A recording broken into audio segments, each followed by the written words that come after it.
They ask questions and he starts reading the teleprompter. He says, move the teleprompter a little bit closer, please.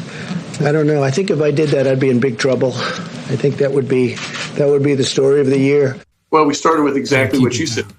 It's a big state. We have 67 counties, and they are all very different. So what is good in southeastern Pennsylvania is very different. Hello, everybody. Average Man here. Now, this question is really starting to come to light. Is Biden in such a state of decline that he has to read off a teleprompter for basic interviews? It's not hard to believe with how his campaign shields him from any real question.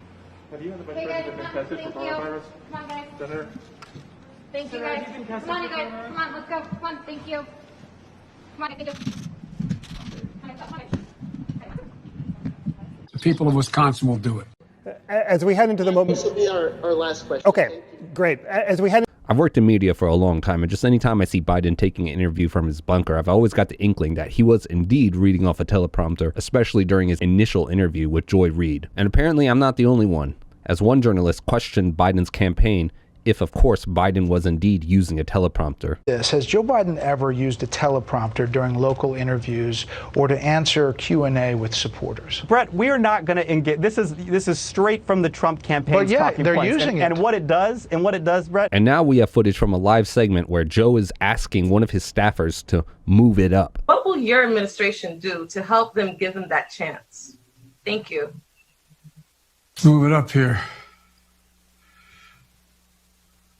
You know, now there really isn't anything Biden would be asking to be moved up while squinting other than a teleprompter. He's not telling his staff to move a light, a mic, or zoom the camera. Last week, we also received proof that not only is Biden using a teleprompter, but all the questions being asked to him are scripted out beforehand, as we have footage of a young woman saying in a town hall, "I was told to go off this paper, but I can't." My name is Portia Bennett. I'm just going to be honest, Mr. Biden. I was told to go off this paper, but I can't.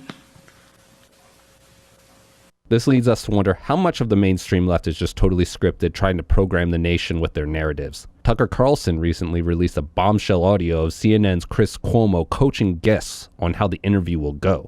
I think the way this conversation goes is almost exactly the way we're having it right now, which is where I say, this looks shady.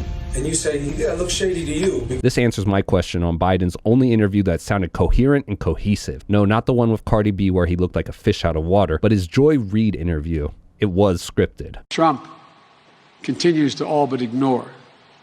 In the meantime, Trump and his friends have strong views about what the rest of America should do. Quote, cut unemployment benefits to force people to go back to their jobs, end of quote. Defund Social Security and eliminate Obamacare in the middle of a pandemic. End of quote. Reopen